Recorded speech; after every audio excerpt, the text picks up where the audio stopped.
Bueno, ya está grabando la clase de hoy, viernes 19 de mayo, de Teoría General del Derecho, la comisión 6011. Lo que estábamos viendo antes de empezar a grabar era si quedaba algún tema pendiente, en todo caso de la unidad 2, que es referido al concepto de norma jurídica o a las normas jurídicas.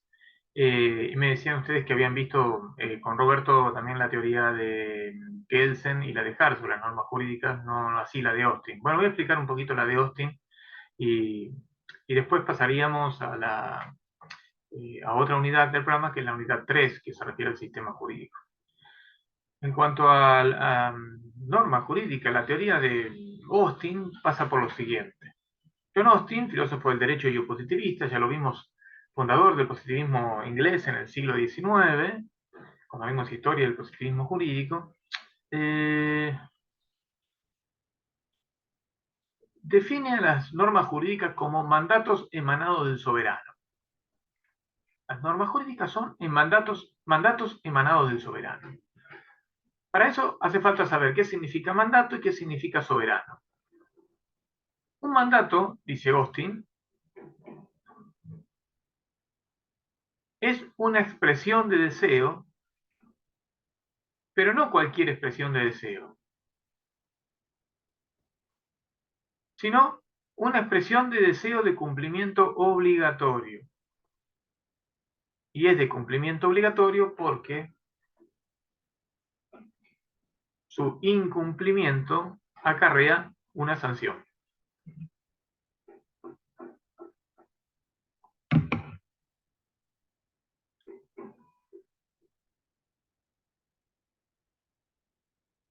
Entonces, para Austin, entre el concepto de expresión de deseo y el de mandato hay una relación de género a especie. Es más amplio el concepto de expresión de deseo. Porque efectivamente hay expresiones de deseo que no son sanciones, que no son mandatos, perdón. Todo mandato es una expresión de deseo, pero no toda expresión de deseo constituye un mandato específicamente. Así, por ejemplo, hay expresiones de deseo tales como una propuesta, una recomendación, una exhortación, un consejo, una súplica, que son expresiones de deseo de comportamiento ajeno, pero no constituyen específicamente mandatos. Y no son mandatos porque no son de cumplimiento obligatorio, esas otras expresiones de deseo. ¿Y por qué no son de cumplimiento obligatorio? Porque su incumplimiento no acarrea una sanción. Por eso Austin dice también, por otro lado, que las normas jurídicas son órdenes respaldadas por amenazas de actos coactivos, ¿no? Por amenazas de sanciones.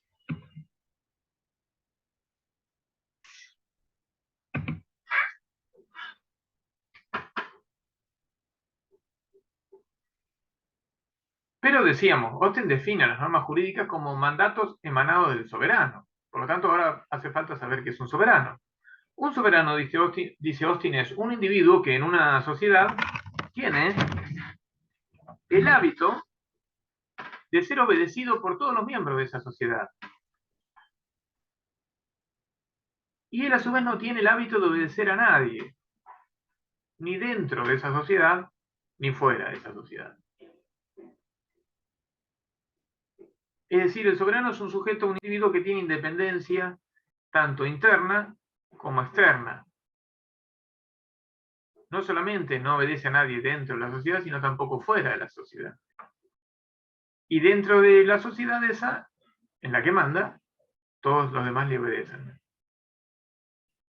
Esto es importante, lo de independencia tanto interna como externa, porque permite distinguir, por ejemplo, en la época colonial, entre la figura del virrey y la del rey.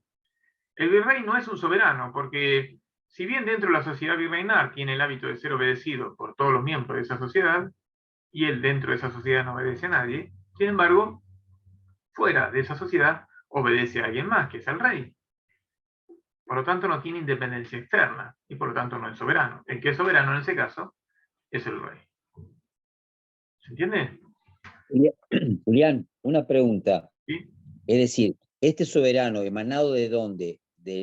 Estamos hablando de la época absolutista, que eran reyes y que por solo el hecho de ser rey, tenía esta potestad de que él no estaba sujeto no respetaba a nadie interno y externamente. Sí, no importa, lo que importa en realidad es si se configura esta situación de que el individuo, al que llamamos soberano, no tiene el hábito de obedecer a nadie, ni dentro de la sociedad ni fuera de la sociedad. Después, ¿cómo llega a ser soberano? Es otro problema. No hace el concepto de norma jurídica. Lo que sí hace el concepto de norma jurídica es el concepto de soberano. Pero el soberano se define así, como un individuo que tiene tanto independencia interna como externa. Dentro de la sociedad en la que manda, a él le obedecen, él no obedece a nadie, ni dentro de esa sociedad ni fuera de esa sociedad. Con eso alcanza para entender que es un soberano, más allá de cómo llega a ser soberano, y si es absolutista o no es absolutista o lo que fuera. Y, porque, a ver, sí es importante tener en cuenta lo siguiente. Soberano, qué sé yo, en una monarquía sería el rey. ¿Está bien? En un estado monárquico. Pero en un estado republicano, no monárquico, donde no haya, donde no sea un reino, que sea una república, posiblemente la soberanía radique en el Parlamento. El soberano sea el Parlamento o el Congreso. ¿Está bien? Ahí dependiendo también por ahí si el sistema es más parlamentarista o más presidencialista, ¿no? Es un poco más complicado.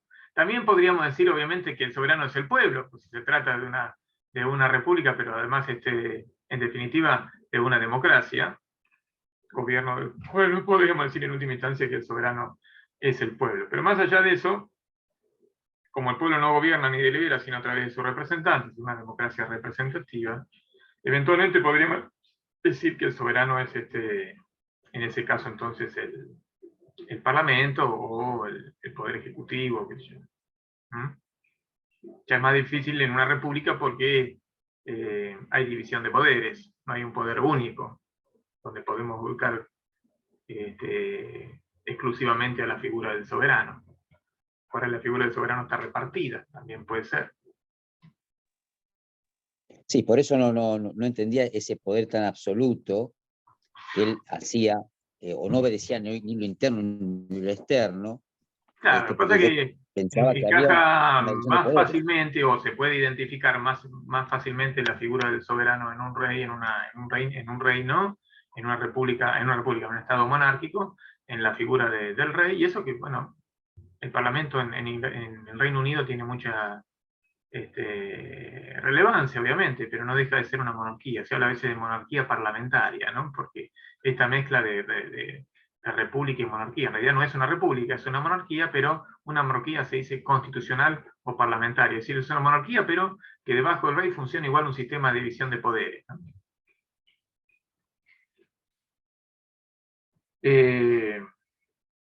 Pero bueno, el soberano todavía ahí en Inglaterra podríamos decir que es el rey. Así que, si bien cada vez más relegado a una figura simbólica, ¿no? Quizás, pero todavía con poder, con algo de poder real. Así que, y Austin además es inglés, así que no es extraño entonces que su teoría tenga que ver en gran medida con el contexto en el que se mueve. Pero bueno, hoy podríamos decir, qué sé yo, las normas emanadas del Estado. El soberano es el Estado, ¿no? Más allá de la repartija de poderes o de la división de poderes, el soberano es el Estado. Y salimos de esa complicación. Las normas emanadas del Estado serían las normas jurídicas. Está. En definitiva, Austin, al llamar así soberano, a caracterizar así al soberano, tiene una visión estatalista del derecho, indudablemente, ¿no? Las normas jurídicas son aquellas que emanan del Estado. Bueno, pero claro, si es un Estado que no es un Estado independiente, sino que depende de otro Estado, como esos estados asociados, o no asociados, peor, sino que, si yo no sé, reitero, una colonia, un virreinato, por ejemplo, bueno, las normas que emanan del virrey no serían normas jurídicas. Por eso me remonté a esa época histórica, para distinguir entre dos figuras.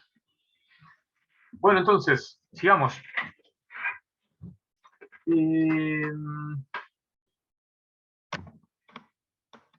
Eso con respecto a la teoría de Austin. Austin además también dice algunas cosas más. Dice, por ejemplo, hace una clasificación de las normas en general ponen nombre de leyes, pero acá leyes en sentido muy amplio, no en el sentido de normas jurídicas estrictamente, sino de normas en general. Distinguiendo entre normas o leyes, en ese sentido, divinas y leyes humanas. Las leyes divinas no son normas jurídicas, son las normas emanadas de Dios. Y del otro lado están las normas humanas o leyes humanas, las normas emanadas de los seres humanos. Las normas o leyes humanas, Austin las distingue en dos tipos. Leyes humanas de derecho positivo y leyes humanas de moralidad positiva. Recuerden que el término leyes es en sentido amplio, no exclusivo de norma jurídica. Por eso, normas humanas de derecho positivo y normas humanas de moralidad positiva. Las leyes o normas humanas de derecho positivo son justamente los mandatos emanados del soberano, las normas jurídicas. De derecho positivo porque para un positivista como Austin, no hay otras normas jurídicas que no sean las normas del derecho positivo. No hay otro derecho que no sea el derecho positivo. Ahí están los mandatos emanados del soberano. Y las normas humanas de moralidad positiva no son normas jurídicas. No lo son porque o no son mandatos, o bien si son mandatos, resulta que no emanan del soberano. Por lo tanto, no son normas jurídicas. Austin pone algunos ejemplos en este sentido. Por ejemplo, las normas de los padres o madres con respecto a los hijos no son normas jurídicas, dice Austin. ¿Por qué? Porque pueden ser expresiones de deseo, incluso respaldadas por amenazas, o sea, de cumplimiento obligatorio, pero no emanan de una figura, los padres o las madres, que puedan ser calificadas como soberanos. ¿Por qué? Porque, bueno, si bien dentro del núcleo familiar o de esa sociedad tan pequeña que es la familia, podría decirse que reciben obediencia y que ellos no obedecen a nadie, de todas maneras, fuera de la sociedad familiar sí obedecen a alguien más.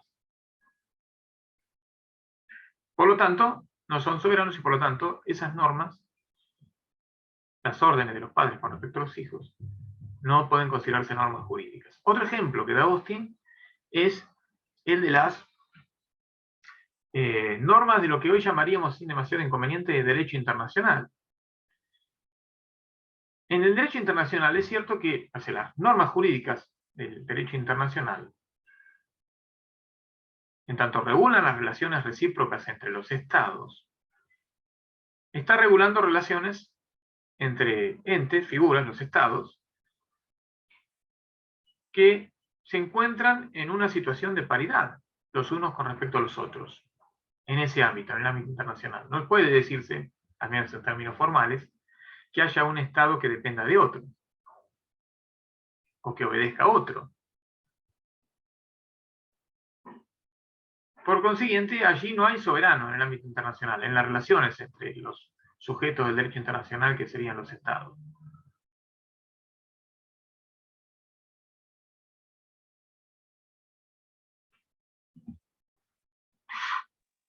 Y entonces las normas del ámbito internacional emanadas de los estados, pero para regular las relaciones entre sí, no serían normas jurídicas. Claro, lo dijo Austin en el siglo XIX. Después, durante todo este tiempo, corrido hasta acá, ha habido mucha evolución también en el derecho internacional, ¿no? Creo que el pensamiento actual tiende a considerar como jurídicas las normas del ámbito internacional, como derecho internacional al sistema en cuestión. Pero bueno, eso con respecto a Austin. Cerramos por ahí entonces su teoría de la norma jurídica. Con respecto a Kelsen, ustedes dijeron que ya lo vieron con Roberto, vieron que las normas jurídicas son juicios de deber ser coactivos. Eso lo vieron, ¿verdad? Vieron también, no sé, eso, si no se los digo, vieron que Kelsen caracteriza a todas las normas, no solamente las jurídicas, como técnicas de motivación de la conducta humana, o eso no. No, eso, lo de Kelsen vimos muy poco, casi nada. Lo mencionó, pero no en profundidad nada, Julián. Bueno, entonces voy a tratar de profundizar un poquito, a ver si se puede completar la idea. Empecemos por lo primero que les comenté. Kelsen caracteriza a todas las normas, no solamente las normas jurídicas, como técnicas de motivación de la conducta humana. Si todas las normas son técnicas de motivación de la conducta humana. Ahora bien, Kelsen dice, hay técnicas directas y técnicas indirectas de motivación de la conducta humana. Las técnicas directas lo que hacen es decir, establecer cuál es directamente la conducta que se debe realizar o la que no se debe realizar. Por ejemplo, una norma que diga no se debe matar, o que diga se debe pagar los impuestos, o que diga se debe cumplir las promesas, o se debe decir la verdad. O no se debe mentir. Las técnicas de motivación indirecta de la conducta humana, en cambio, no establecen directamente cuál es la conducta que debe o no debe realizarse, sino más bien que lo que establecen es una consecuencia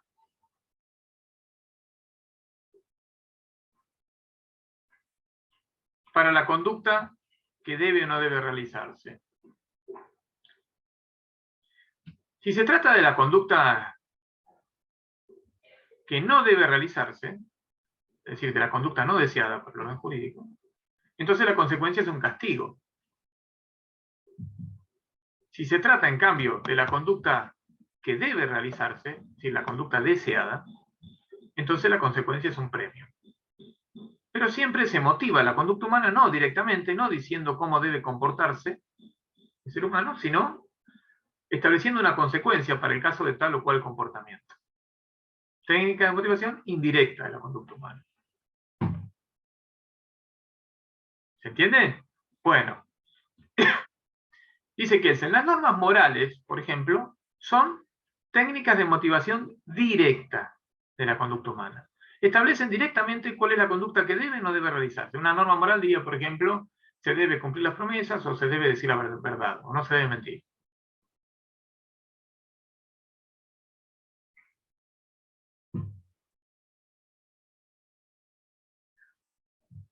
En cambio, las normas jurídicas, dice que son técnicas de motivación indirecta de la conducta humana. ¿Por qué? Porque lo que establecen en realidad son consecuencias para la conducta de que se trate. Si la conducta es una conducta no deseada, es una conducta que no debe realizarse según el orden jurídico, entonces la consecuencia es un castigo.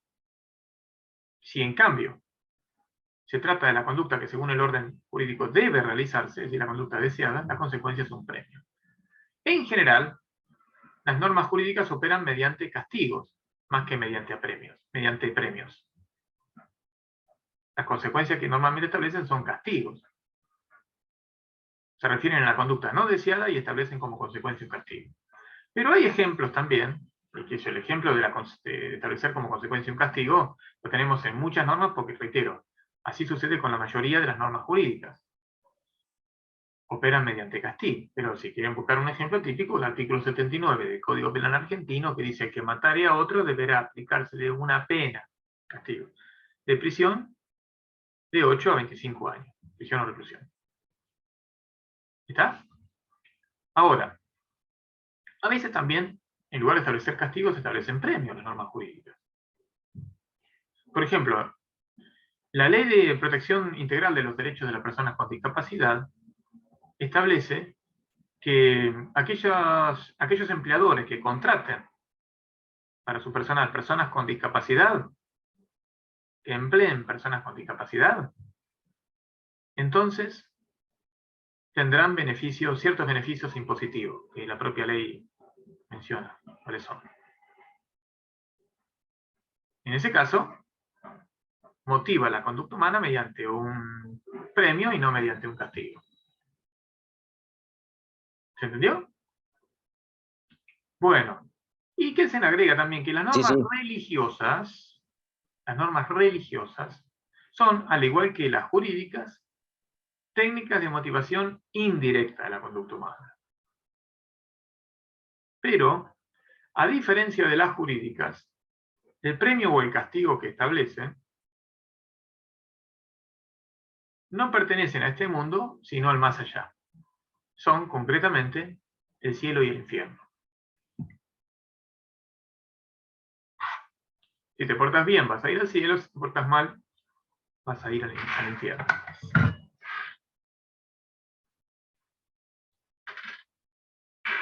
¿Está? Bueno, eso por un lado. Por el otro lado, Kelsen define a las normas jurídicas como juicios de deber ser coactivo. Esto que les mencionó Roberto.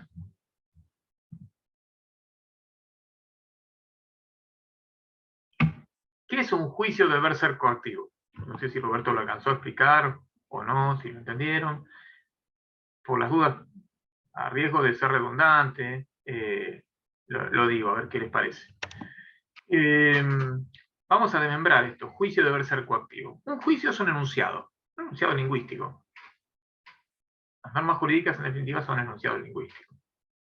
Juicio ahí no es sinónimo de proceso judicial, sino de enunciado, ¿está bien? Bueno, un juicio de deber ser, un enunciado de deber ser. ¿Por qué de deber ser? ¿Por qué? No es un enunciado que diga que algo es o algo no es, sino es un enunciado que dice que algo debe ser o no debe ser. Más bien que algo debe hacerse o no debe hacerse.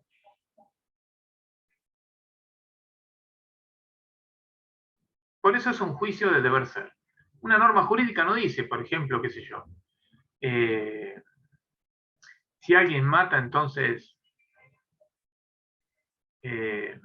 va preso. Dice, si alguien mata, entonces debe ir preso, que es una cosa distinta. Un juicio de ser dice que algo es o algo no es. La pared es blanca o no es blanca. Un juicio de deber ser dice que algo debe hacerse o no debe hacerse. El derecho, las normas jurídicas, pertenecen al mundo del deber ser, dice Kelsen, no al mundo del ser. Distingue así entre dos grandes mundos, ¿no? El mundo del Sein, en alemán, que significa ser, y el mundo del Sollen, en alemán, que significa deber ser. El derecho, y por lo tanto las normas jurídicas, pertenecen al mundo del Sollen, es decir, del deber ser. Por lo tanto, son juicios, las normas jurídicas son juicios enunciados de deber ser. Pero además dijimos juicios de deber ser coactivo. ¿Por qué juicio de deber ser coactivo? Porque las normas jurídicas contienen actos coactivos. Son enunciados de deber ser que contienen actos coactivos. Se refieren al uso de la fuerza, actos de fuerza, actos coactivos. Y justamente el acto coactivo es lo que debe ser o no debe ser. Es lo que debe hacerse, lo que debe realizarse o no debe realizarse. En la idea de Kelsen sobre la norma jurídica, ¿no?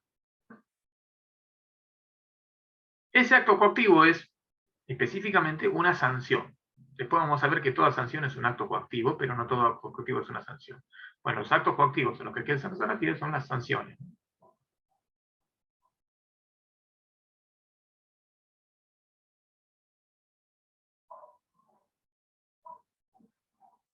Y ahí tenemos entonces que las normas jurídicas son juicios de deber ser coactivos. Son enunciados que establecen que algo debe hacerse o no debe hacerse. ¿Y qué es ese algo que debe hacerse o no debe hacerse? Lo que debe hacerse o no debe hacerse es el acto coactivo, el acto de fuerza, la sanción.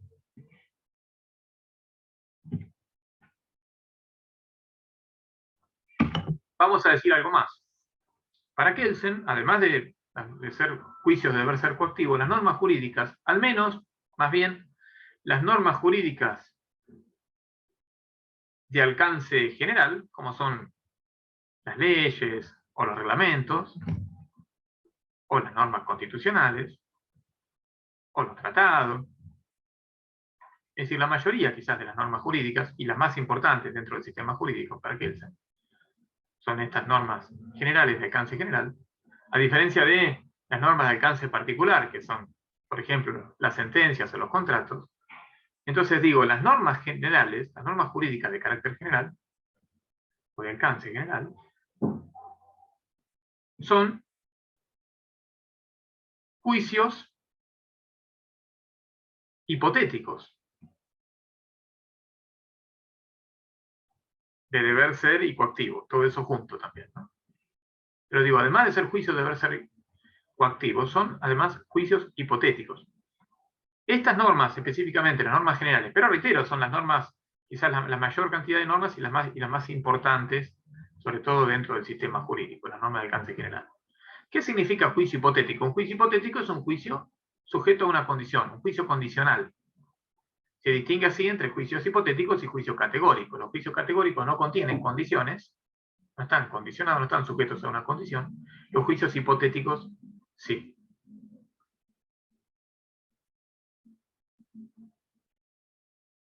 La característica que tiene el juicio hipotético es que se compone de un antecedente o condición y de un consecuente o consecuencia. Y de algo que se llama cópula, que es lo que une el antecedente con el consecuente. Bueno, las normas jurídicas de alcance general, dice Kelsen, tienen esta característica adicional, ser juicios hipotéticos. Juicios hipotéticos de deber ser coactivo, podríamos decir de manera completa.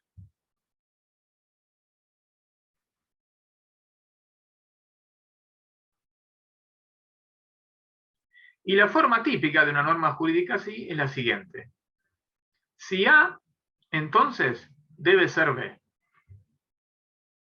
donde A es el antecedente o condición y B